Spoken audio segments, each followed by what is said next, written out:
Hello and welcome to another episode of Off The Ruck with me, John Ferguson. And today, joined again by Lachie from Scrumbags, where you can find all the lovely, great, juicy rugby news on all your pod platforms with the Scrumbag boys. So make sure you check them out. Lachie, new Wallaby squad. That's what we're getting into today. How exciting. And we're also going to be talking about the Wallaroos as they head into their do or die clash with the USA. But first of all, how you doing? Wallaby squad day. Exciting stuff.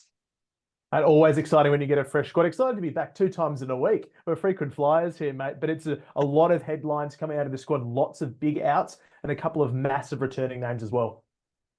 Yeah, absolutely. Why don't we just go straight into the outs and then we can talk about what the squad actually is afterwards. So we'll talk about the outs. Can you go through the list there for us, Lachie, please?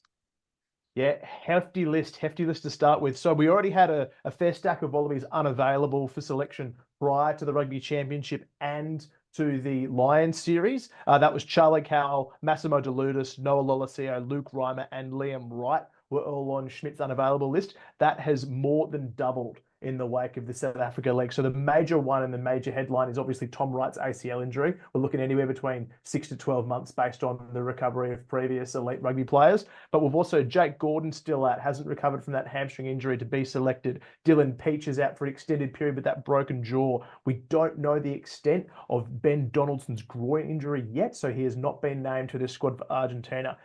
We've also got Matt Fasler, who's battling calf strain and hasn't been named, and Lachie Gleeson, who's out with a heel problem. So there's a few big outs to consider, but a couple of even bigger names that we can get through after this.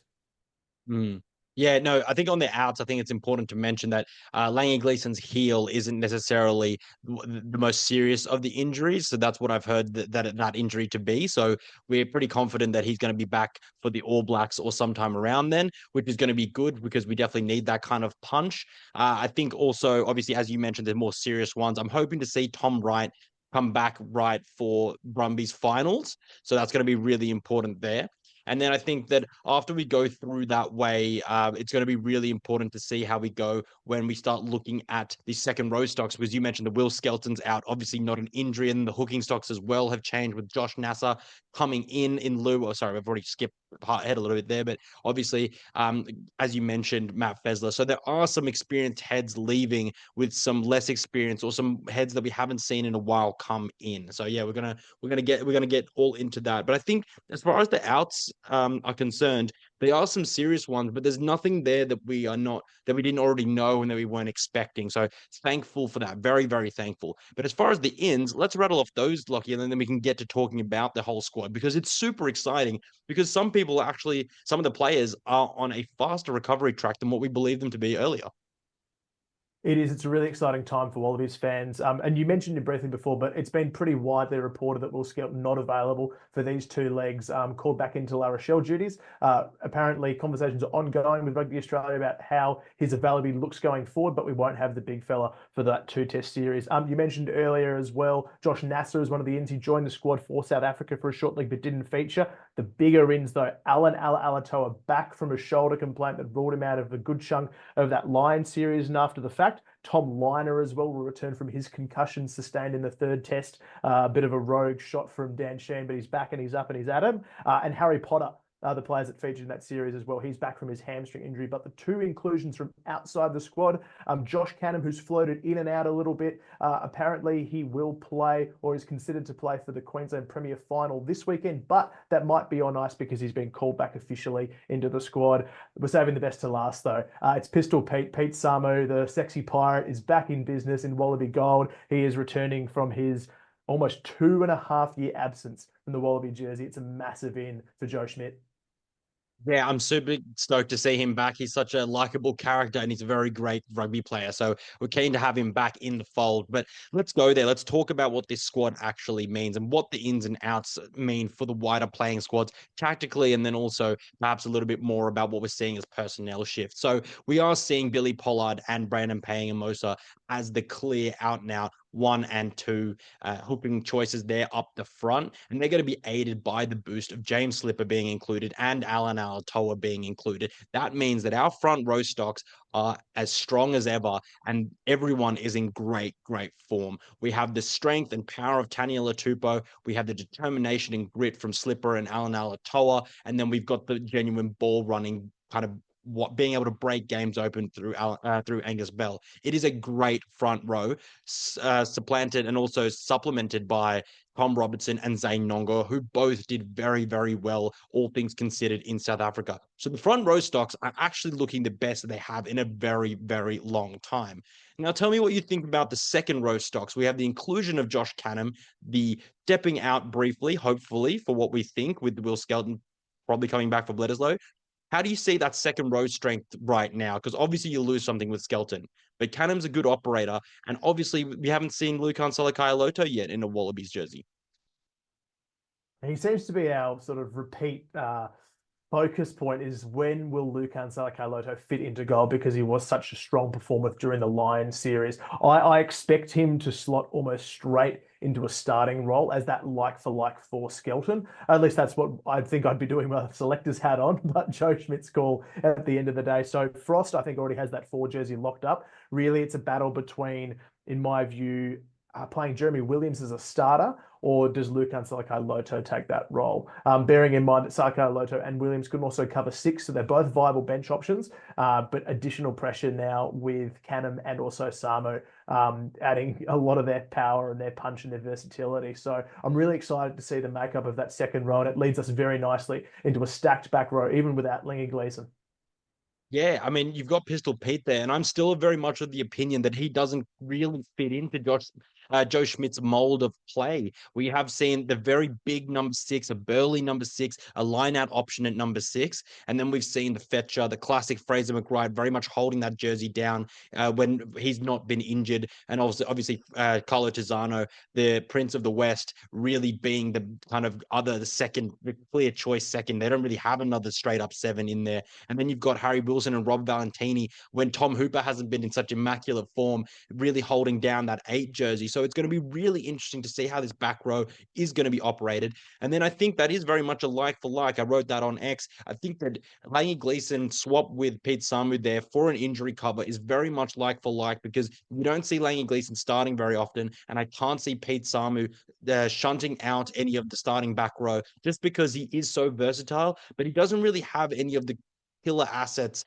better than what, in my opinion, than any of the starters that we've had currently. He's not a better line-out operator than Tom Hooper. He's not necessarily getting more gain line meters than Valentini or making more hit-ups than Harry Wilson. And I don't think he's necessarily a better fetcher than Fraser McRae. So it's very interesting, despite all his experience and his age, and he's now been playing very well for Bordeaux. I don't necessarily see him as being a straight-in pick there in the back row. Well, how do you see it? Do they play potentially different in the back row against Argentina than they did against the Springboks? For me, Pete Samu's the perfect option in the 20 jersey. I just don't see him, and I align with your take on this, Fergo. I don't see him shifting out any of those considered starters. And for me, it's still a sort of 4-horse race into 3 with Tom Hooper, Fraser McRae, Rob Valentini, and Harry Wilson. That's going to be the makeup of your back row. And I'd say McRae and Hooper are almost locked. So I'm fascinated to see how you go and who fits into the 8 jersey.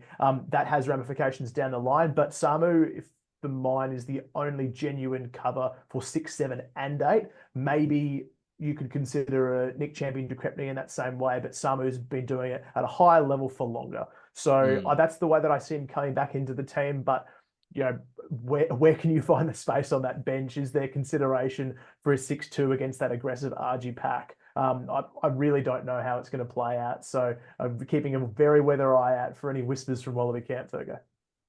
Yeah, no, and please do let us know if any of those whispers start materializing. You start hearing from one or two more sources, because then we start getting some real headway with the way that we start seeing the Wallaby squad shape up. But just on that, I mentioned maybe Seru Uru comes into the fold just because I thought that he's a bit more of a versatile utility kind of player. Not that necessarily Lane Gleeson was like that, but if you're bringing someone in, you don't necessarily just have to replace someone. You might be wanting to go for something different. And I thought against the Argentinians, having someone like Seru Uru who can play 6, 8, and also in the second row should he need to, I thought that might have been the go. But Nick Champion de Crepney has kept his spot in the squad. Obviously, Pistol Pete's come in, no Lachie Gleeson injured, and that's kind of like the wider back row ramifications there. Obviously, Williams and Salakaia can both play six, but they're going to be well needed in the second row stocks, as you pointed out. So it's just had those combinations work out. In the halves, we've seen the addition of Tom Liner back into the squad after his HIA concussion stand down period. Obviously, it was a bit lengthier due to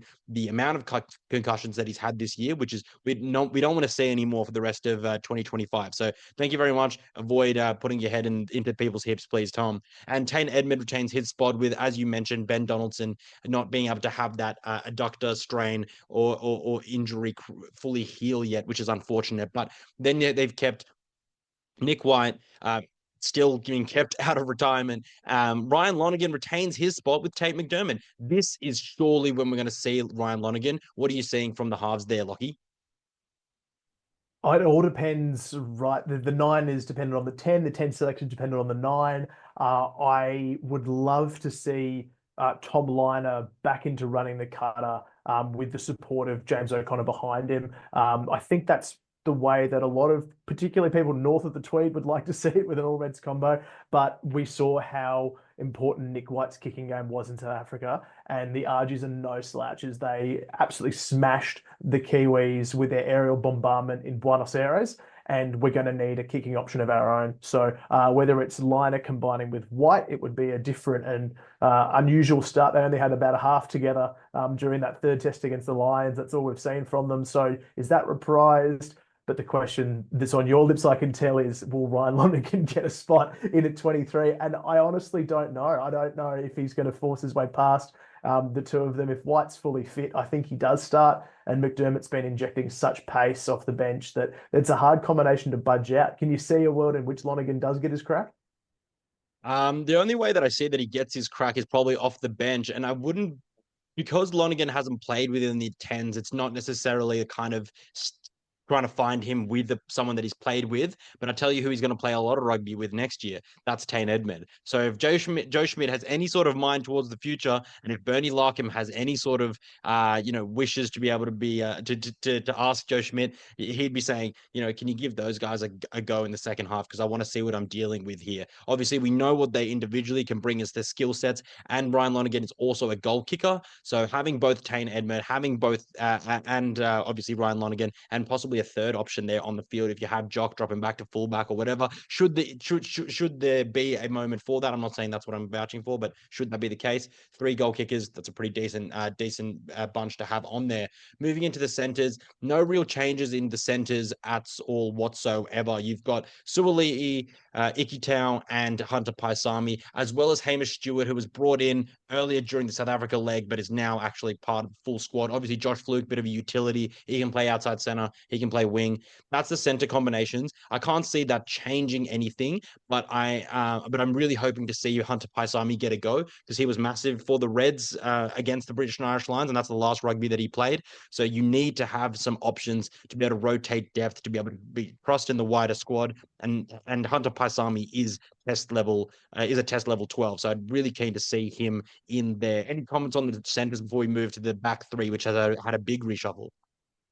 I think you're right with Paisami. He's hot on the heels of Ikitau and Suali'i. I would expect to see him strongly considered for the 22 or 23 jersey in Argentina. His ability to cover both 12 and 13 at a high level is really prized, especially when you consider that Len Ikitau is still in his infancy as a 12. So it's great security to have there. And just like we've heard whispers about Canham potentially being available for Bond University in the QPR final, there's whispers Josh Fluke could also lace up for Brothers in that game too. So we might see just a little bit more change, and Paisami is the one at the front of that queue.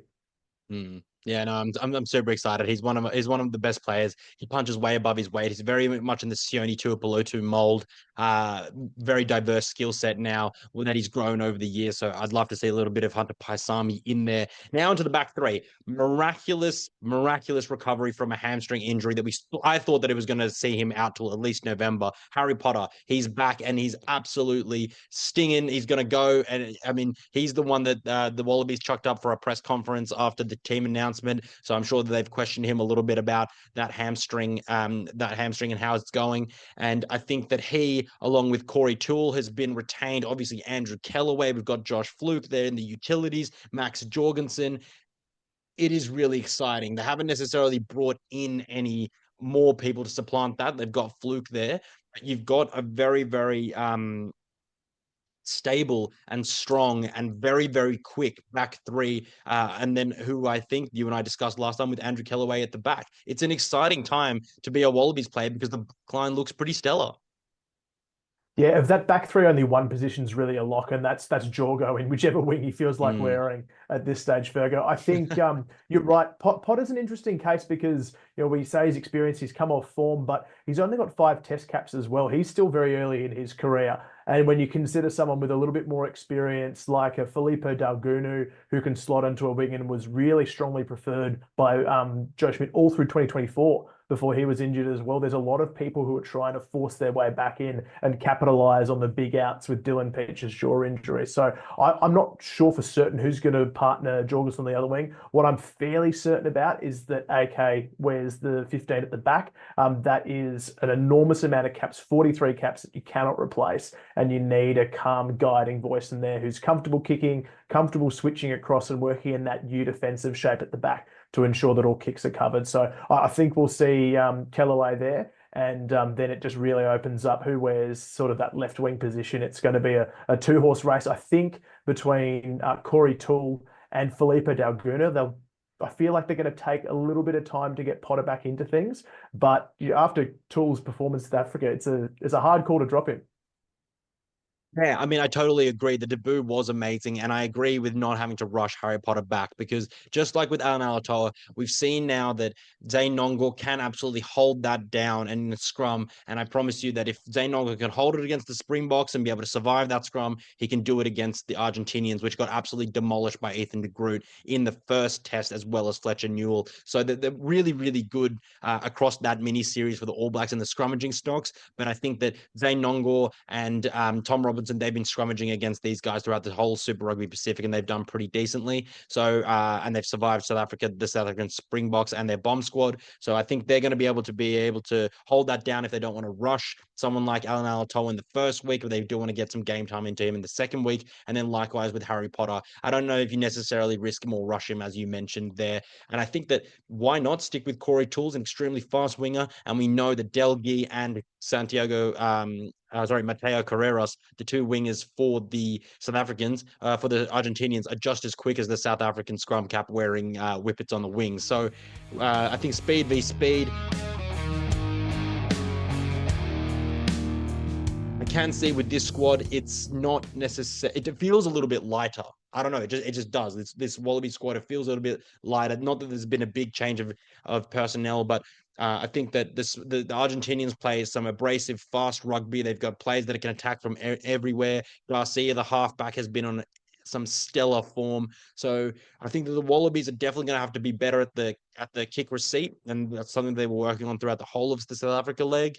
And again, they're just going to have to go back to the well. And I think if they can really nail their line out, which is on Billy Pollard, which is on the line out callers, which is on Brandon Paenga-Amosa, and Josh Nasa, should he get some minutes, then it's really, really about them being able to play their own game style. How are you seeing the team cohesion? Because I think the kicking and being able to nail their basics at set piece is really the key things that the Wallabies will want to work on whilst they're trying to win this mini series against Argentina. Yeah, I mean, we can talk all we like about the players we want to see in and make their comeback, but you've got to win. That's got to be the priority for the Wallabies. There'll be no sentimentality about rushing someone back for the feel-good story. If they think that the combination of White and O'Connor will see them through, then that's what they'll go with again. I expect minimal changes in the actual 23, despite what we've seen coming into the squad. So, and based on the performance alone, right, it's hard to drop players out of those 223s that rolled into South Africa and did such a good job to come out with 5 points and a +8 differential. So I expect maybe that we'll see a little bit of a change. Hunter Paisami to come in to add a bit of midfield starch to combat the players like Chocobares, who are so He's abrasive, been so stellar. effective. The form is He's been crazy. That so guy, good. yeah, fantasy team him right now. Yeah, absolutely. And also just maybe as well, I think experience in the fly half role and keeping James O'Connor will be front of mind because of the absence of Thomas Albanos from the Los Pumas squad. Massive Gotcha. out for them. They managed to cover it really well, but he is such an important cog in their machine. And Nicholas Roger, while he's got really high ceiling, isn't the same player as Albanos. So perhaps we'll see the experience retained. Perhaps we'll see more of an O'Connor and Liner used in tandem rather than Tane Edmed getting a shot, and that will affect someone like a Ryan Lonergan's chances. So we're going straight to the Wallaroos. It's their second game of the Women's Rugby World Cup in England, and they are playing the USA. It is going to be a big, big clash for them. Lachie, we have a little bit of team news. Why don't you take us through the team, and we'll get talking a little bit about what they need to do to be able to win this game to hopefully secure their spot moving into the qualifying finals, because this is a crazy matchup. Oh, it's the matchup. It's already a knockout, which is so exciting to have in the second week of a Rugby World Cup in case you No already pressure. weren't engaged. Yeah, no pressure at all, right? So only two changes to the starting side. They both come in the front row. Tanya Naden, 25 caps, is brought in for Catalina Ramosa. They do a straight swap with Aniana Talakai being rested after her double off the bench. Bridie O'Gorman also bumps up to start with Eva Kapani preferred on the pie. And I really like the changes that they've made. There's also been a little bit of tweaking on the bench. Annabelle Cody comes in for Ash Fernandez, adding a bit more size and a bit more grunt, which I like. And Trilene Pomare, the second most capped Waller of all time, comes in for Laurie Kramer as cover in the 23 jersey. So just for a bit of a snapshot of this team before we go position by position, because there aren't too many changes, and White changes a 73-0 winning team, Virgo. They've got 157 caps coming off the bench alone.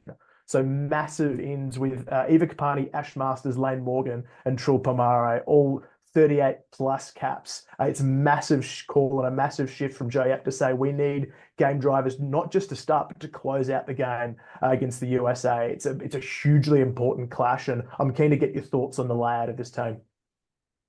Yeah, I mean, it is so exciting, as you mentioned, the experience and just talking to the Wallaroos players. You know that I've mentioned this before. If they are on, they know exactly how they want to play their game. They can absolutely execute it. And to be honest, they still have so much more to give in the games where they have run away with it. So in Samoa, it wasn't a flawless performance. And then likewise against Wales in Sydney, they definitely had more points in them. So it's really, really exciting to see that Joe Yap, much like Joe Schmidt, is finding a side that she's starting to trust, with being able to keep experienced players on the bench, powerful, explosive players like Kapani, to being able to finish off games. And I tell you what, against the USA, it's going to have to be an 80-minute performance, because this is a do or die game for them as well. And they're going to have to go hell for leather if they want to keep this Wallaroos side out of that qualifying window, because the Wallaroos are doing really well. And I think coming off their massive win against Samoa, they're going to be flying high. I think what's really interesting for me, and I would love your comment on this, starting Sam Wood over Lane Morgan, I just feel like that is almost reversal of what perhaps the Wallabies are doing with a Tate McDermott and a Nick White with that experience, because Lane is vastly experienced there in the number 9 jersey usually.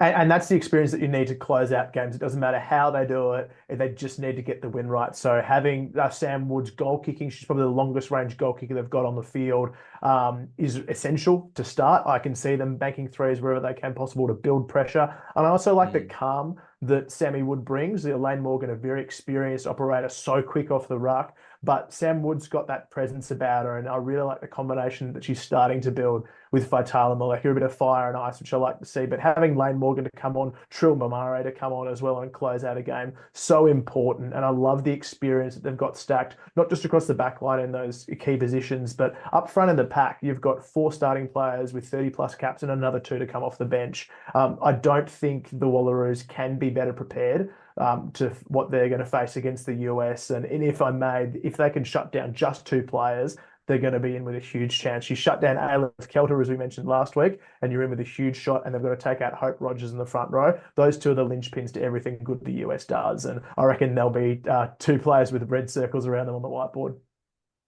Yeah, I mean, you got to pick apart the weapons. You're going to pick apart the loose parts as well. And I think a big part of that is the Swiss Army knife. That is Ash Masters on the bench for the Wallaroos. She can play literally anywhere, but she's such a powerful runner, and she is such a physical presence. And I think that that really can inspire, the second half effort, because fingers crossed that she comes on around the 55, 60-minute mark, really adds that punch and is able to be able to lift the team should they need it. But fingers crossed they're well ahead at the point when they come in. I think I'd also like to take a quick look there. How are you seeing that back row shape up? Obviously, Chancellor extremely experienced, and then you've got the Brumby at number 8, and then you've got Piper Duck. That is a physical, gritty back row. Is that where they're going to try to challenge the USA, or is it going to be a little bit more about the Maleka and Hulse really nailing that side down in their own half? You can do both, but it's such an exciting back row. Yeah, I like the continuity, Fergo. It's the same back row and the same replacement that came on against Samoa. We would have loved to see Wallaroos skipper Pesi Palu back into the team and injecting her power running game, but that lower foot injury, lower ankle injury continues to just push her back a little bit. She was aiming for this game, so they're going to keep her on ice. They're going to back the back row that did the job against Samoa. And I think if you look at the effort and the work rate from particularly Chancellor and Duck, in their performances defensively. They were the rock that kept that clean sheet against Samoa. So they've got a huge task again to back it up. We didn't see what we probably would have expected out of Tui Nakovadra. Kept relatively quiet in the Samoa game before she was taken off for an early share, and Ash Masters did a thing. But what a great 1-2 punch to inject at number 8. It's a seriously good problem to have for the Roos, and we're just looking forward to that early start. I think it's a 4 o'clock kickoff Sunday morning coming our way. So it's wake up early with a nice alarm and get the coffee on, Virgo. Oh yeah, Jesus. Yeah, no Wallabies to get up for this weekend, so there is only early morning rugby to enjoy from the Wallaroos, and we hope that they walk away with a win. Lachie, before we close this one out, can I get your prediction for this one, because there is not a lot of time before this they go head to head. Yeah, I'd love to say the Wallaroos run away with it, but I fear we're in for a nail biter here, Fergo. I'm going to back the girls, the Aussie girls, to get the job done. I'm going to say high scoring affair, 35 points to 28. What about you? Mate, just for something different, I'm going to say 33 points to 24, and the Wallaroos get up, because they need to. And my heart says that I want them to, but I feel like genuinely, after the spanking that the USA received, yes, they might come back with a revenge, but I just feel like there's something building in Wallaroo camp. And talking with Piper Duck, talking with Lane Morgan before the tournament, they are just in a good headspace. So I am just on the bandwagon, but I think it will be close, like you've said. That is what we're looking forward to. Finals up in the Hospital Cup in Brizzy. Down here in Sydney, you've got the Shoot Shield. You've got Warringah versus Easts. That's going to be Stella at Leichhardt Oval. Make sure you get your tickets, get out there and watch it. Up north, it is Brothers taking on, is it Bulldogs, or who is it? Bull Sharks, Bond University. Bull Sharks, Bond University. Sorry. Brothers versus the Bond University. And then out in Western Australia, they also have their finals. But forgive me, I do not know who the final teams are. Do you happen to know who they are, Lucky? Off the top of my head, I'm pretty sure it's Pally against Wanneroo, I want to That sounds say. absolutely 100% legit. I think I remember Sean Maloney saying something pretty similar on Between Two Posts. So everyone, enjoy your rugby, but most of all, wear your gold for the Wallaroos. Get up, watch it, watch the replay, watch the highlights, watch the mini, but make sure you watch the full match first. It's going to be absolutely stellar. This is what the World Cup for the Wallaroos hangs on. So until then, we'll see you after the weekend, after that game, before we start talking about the Wallabies game in Townsville against Argentina. But Lockie, until then, enjoy your Hospital Cup rugby and the Wallaroos, and I'll enjoy my Warringah Rats winning on the weekend against Easts at Leichhardt Oval. So everyone out there, don't forget to like, subscribe. Also go follow and subscribe to Scrumbags on their pod platforms. And if you do like the content and the videos, don't forget to give us a little thumbs up here. Lockie, you take care. We're going to enjoy our rugby, and all of you out there, enjoy your rugby too. Ciao.